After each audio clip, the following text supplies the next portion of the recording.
Pada tanggal 15 Agustus 1945, Kaisar Hirohito memerintahkan penghentian permusuhan terhadap sekutu. Setelah sebelumnya, yaitu pada tanggal 14 Agustus 1945, sekutu menjatuhkan bom atom di kota Hiroshima dan Nagasaki. Berita tentang gencatan senjata yang dilakukan oleh Jepang ini disiarkan di radio Jepang dari Tokyo. Ternyata siaran tersebut tertangkap di Indonesia dan Sultan Syahrir mendengarnya. Japan has today surrendered. The last of our enemies.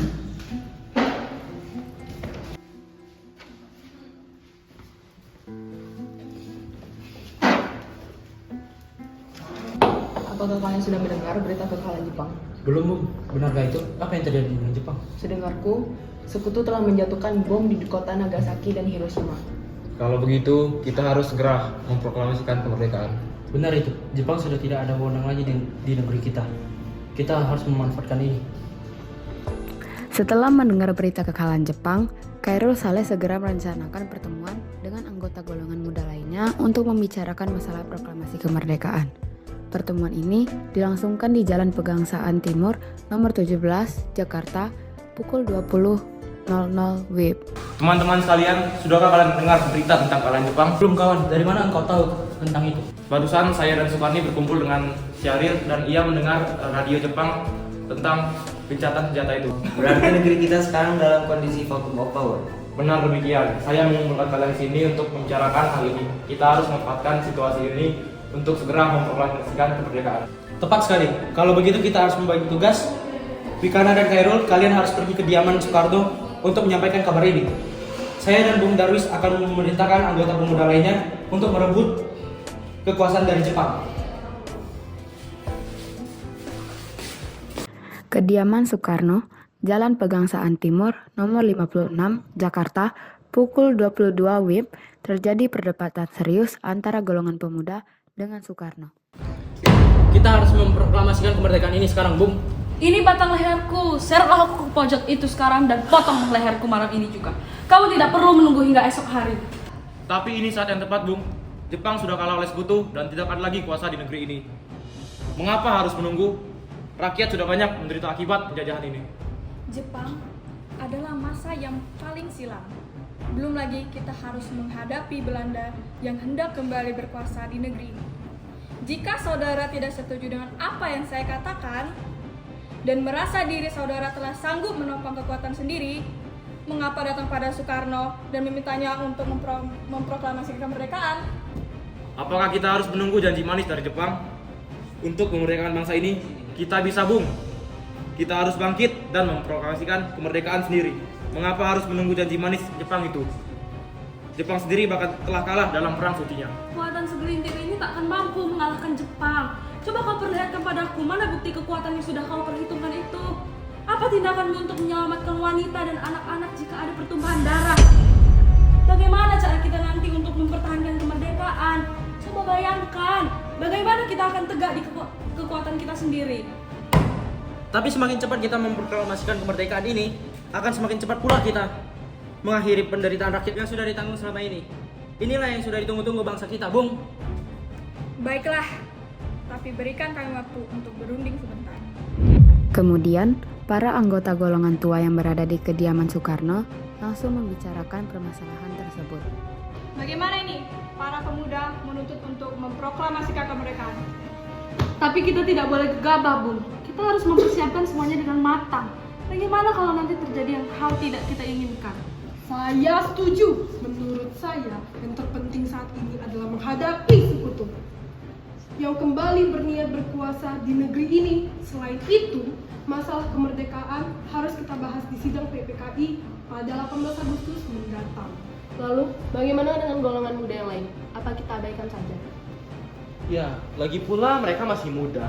Pasti pemikiran mereka terlalu pendek. Dan kita harus mempersiapkannya dengan matang supaya tidak terjadi hal-hal yang tidak diinginkan. Baiklah, Bung, berarti kita semua sudah sepakat. Setelah selesai berunding, para golongan tua segera menemui para anggota golongan muda yang menunggu di luar ruangan.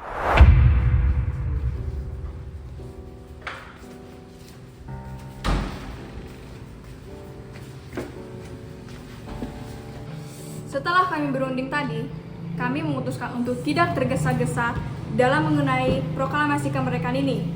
Hal ini masih kami akan bicarakan lagi dalam sidang PPKI.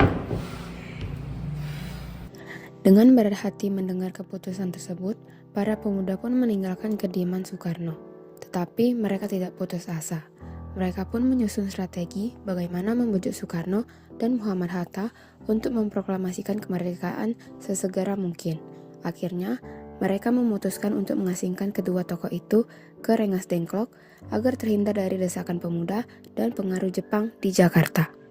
Tanggal 16 Agustus 1945, pukul 4 WIB, kediaman Soekarno. Kami datang sini hendak bermaksud untuk membawa Anda dan Soekarno menuju tempat pengasingan. Tempat pengasingan? Apa yang saudara maksud? Ya, kami akan membawa kalian ke tempat pengasingan agar kalian terhindar dari ancaman bentrok antara rakyat dan Jepang. Baiklah, kami akan ikut. Sebaiknya Ibu Fatmawati dan anak Anda juga ikut, Bung, untuk menjaga keselamatan. Baik, saya akan mengajak mereka. Hilangnya Soekarno dan Muhammad Hatta secara misterius pagi itu menimbulkan kepanikan di kalangan para pemimpin di Jakarta. Peristiwa ini baru diketahui oleh Ahmad Subarjo pukul 8 pagi. Apakah saudara tahu di mana keberadaan Soekarno dan Bung Hatta? Maaf, saya tidak tahu, Bung. Katakanlah kepadaku di mana mereka sekarang, dan aku akan menjamin keselamatan mereka ketika sampai kembali ke Jakarta. Dan aku akan menjamin kemerdekaan untuk kalian esok harinya. Akankah Anda bersumpah untuk itu? Kau bisa percaya kepadaku, nak? Baiklah, kami akan menunjukkannya di Rengas Dengklok. Hei, nak! Tolong antarkan kami ke Rengas Dengklok.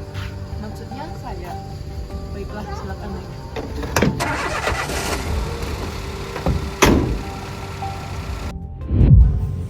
Nah, sekarang jelaskan mengapa saudara membawa kami ke sini.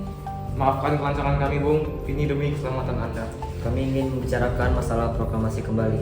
Bukankah tempo hari sudah kami katakan kepada kalian, masalah kemerdekaan masih akan dibicarakan pada sidang PPKI? Memang benar adanya, tetapi kami semua berpendapat mengapa harus menunggu dimerdekakan oleh Jepang, mengapa harus menunggu hasil sidang PPKI kalau kita bisa bergerak dengan kekuatan sendiri.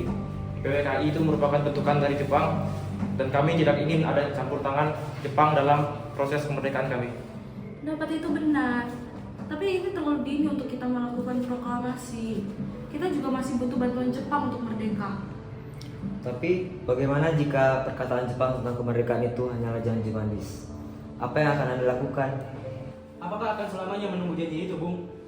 Kita harus memproklamasikan kemerdekaan sekarang juga demi rakyat yang sudah bertahun-tahun terbelenggu oleh penjajahan di tanah air mereka. Tenang saudara sekalian. Bung Karno, Bung Hatta, mari kita bicarakan semuanya dengan kepala dingin. Pada pukul 17.30 WIB, rombongan dari Jakarta tiba di Rengas Dengklok untuk menjemput Soekarno dan Muhammad Hatta. Syukurlah kalian semua baik-baik saja. Jadi, bagaimana keputusannya? Kami setuju, kemerdekaan akan dilaksanakan tanpa campur tangan Jepang. Lalu, kapan kalian melaksanakannya? Menurut saya, bagaimana jika besok? Pasukan pemuda di Jakarta sudah siap. Ya, kalau memungkinkan, kita akan laksanakan besok. Selesailah perundingan di Rengas Dengklok. Semua anggota golongan tua maupun muda kembali ke Jakarta untuk membahas lanjut rencana proklamasi kemerdekaan tanggal 17 Agustus 1945. Tanggal 16 Agustus 1945. Bagaimana kita membicarakan naskah proklamasi untuk mendeklarasikan kemerdekaan kita? Kita butuh tempat untuk membahasnya, Bung. Tetapi hari sudah malam dan kita tidak mungkin diizinkan oleh Jepang untuk melakukan kegiatan sekarang.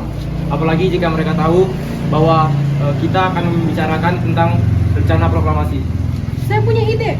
Bagaimana kita meminjam rumah perwira Jepang, Laksamana Maeda?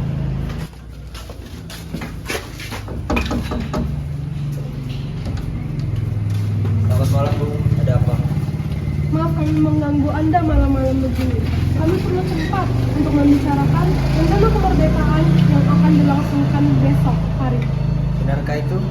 Kalau begitu, saya ikut gembira mendengar kabar ini. Silahkan kalian gunakan ruangan yang kalian butuhkan. Saya akan istirahat. Perumusan teks proklamasi dilakukan di Rumah Makan Maeda. 3 eksponen pemuda, yaitu Sukarni, Sudiro, dan BM Diah, menyaksikan Soekarno, Muhammad Hatta, dan Ahmad Subarjo membahas perumusan naskah proklamasi. Acara perumusan naskah proklamasi berjalan lancar. Tidak ditemukan kesulitan untuk menemukan rumusan yang tepat. Sebagai hasil pembicaraan mereka bertiga, diperolehlah rumusan yang ditulis tangan oleh Soekarno. Pada tanggal 17 Agustus 1945, pukul 4 WIB, dibacakanlah rumusan naskah proklamasi untuk yang pertama kalinya di depan para hadirin yang berada di Rumah Maeda yang langsung disetujui. Namun kemudian, timbullah persoalan tentang siapa saja yang akan menandatangani naskah proklamasi. Naskah ini jangan ditandatangani oleh anggota PPKI. Memang kenapa? Lalu siapa yang mau menandatangani? PPKI kan lembaga bentukan Jepang. Kita kan tadi udah sepakat untuk melaksanakan proklamasi tanpa campur tangan Jepang. Kau benar, Nak. Bagaimana ini, Bung? Apakah di antara kalian ada yang punya solusi? Bagaimana jika naskah ini ditandatangani oleh hadirin yang datang saat ini? Seperti Amerika ketika menandatangani teks deklarasi. Jangan, kita tidak boleh meniru, kita harus berbeda dari bangsa lainnya. Karena ini semua berkat jasa-jasa Indonesia, berarti atas nama bangsa Indonesia. Setelah semuanya setuju, Soekarno memerintahkan Sayuti Milik untuk mengetik teks proklamasi. Sayuti, tolong kau ketik teks proklamasi ini dan jaga teks ini baik-baik. Baik, Bu. Sayuti Milik pun mengetik teks tersebut. Semua persiapan proklamasi rampung pada pukul 4:30 WIB. Lalu, semua hadirin pulang ke rumah masing-masing dengan perasaan gembira. Kemudian, para pemuda mengirimkan para kurir untuk menyampaikan bahwa saat proklamasi telah tiba. Mereka juga mengatur pelaksanaan penyiaran berita proklamasi kemerdekaan, menyebarkan beberapa pamflet ke penjuru Jakarta dan sekitarnya. Pengeras suara diusahakan adanya. Semua dilakukan agar rakyat dapat turut menyaksikan momen paling berharga untuk bangsa Indonesia. Pada saat yang sama, Soekarno dan Ibu Fatmawati sampai di kediaman mereka dan berbincang sejenak. Alhamdulillah, Bu. Semuanya berjalan lancar. Terima kasih ya, Bu, sudah nemenin Bapak di masa-masa yang sulit ini. Iya, terima kasih pada Gusti Allah yang telah memberikan jalan pada bangsa kita ya Pak untuk memproklamasikan kemerdekaan. Oh iya Pak, apakah kalian sudah merencanakan gimana proklamasi besok akan berlangsung? Sudah, kita akan melaksanakan upacara bendera dan diiringi lagu Indonesia Raya karyanya Bung Supratman. Bukankah kita belum punya bendera? Lantas bagaimana? Aduh, ya ampun Bu, Bapak sampai lupa loh Bu. Kalau begitu, bagaimana jika Ibu saja yang menjahitkan benderanya? Tapi Ibu tidak punya kain Pak. Kain yang ada hanya kain merah putih. Apa tidak apa-apa? Tentu saja, buatlah bendera yang sederhana. Yang penting kita sudah berusaha untuk membuat bendera. Baiklah Pak, dan Ibu punya ide. Kita namakan saja benderanya Sang Saka Merah Putih. Bagaimana? Wah, ide yang bagus itu Bu. Iya, bendera Sang Saka dan warnanya merah putih menjadi Sang Saka Merah Putih. Brilian. Ya sudah, sebaiknya Bapak bersiap sana menyusun pidato yang akan Bapak sampaikan. Sesaat sebelum upacara dimulai, Murti, tolong kibarkan bendera merah putih ini sebagai tanda kejayaan bangsa kita. Siap Bung Karno, saya akan menyuruh anak didik saya untuk mengibarkannya. Kalian kemari. Bawa baik-baik bendera ini. Kalian mendapatkan kehormatan untuk mengibarkan bendera ini untuk pertama kalinya di sejarah. Siap, Komandan. Kami tak akan mengecewakan Anda.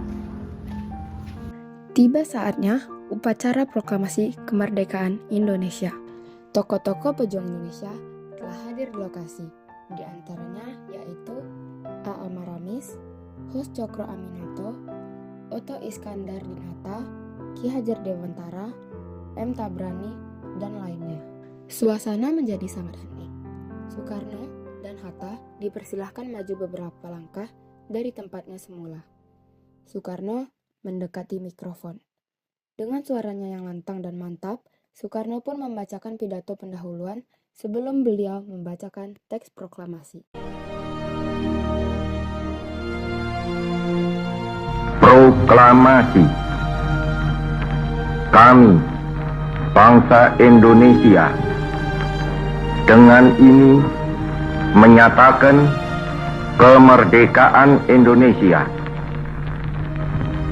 Hal-hal yang mengenai pemindahan kekuasaan dan lain-lain diselenggarakan dengan cara saksama dan dalam tempo yang sesingkat-singkatnya. Jakarta, 17 Agustus 1945, atas nama bangsa Indonesia, Soekarno, Hatta. Kemudian dikibarkanlah bendera Sang Saka Merah Putih diiringi lagu Indonesia Raya. Hadirin turut menyanyikan lagu kebangsaan Indonesia tersebut. Peristiwa proklamasi ini memang hanya berlangsung sebentar. Namun, peristiwa ini telah mengubah segala sendi kehidupan bangsa Indonesia. Peristiwa proklamasi kemerdekaan telah menjadi momentum puncak perjuangan bangsa Indonesia. Oleh karena itu, kita sebagai generasi penerus bangsa harus berprestasi dalam rangka mengisi kemerdekaan tersebut, bukan malah menodainya. Kita harus bisa membalas budi para pejuang tanah air zaman dahulu dengan cara mempertahankan kemerdekaan ini. Marilah kita bersatu.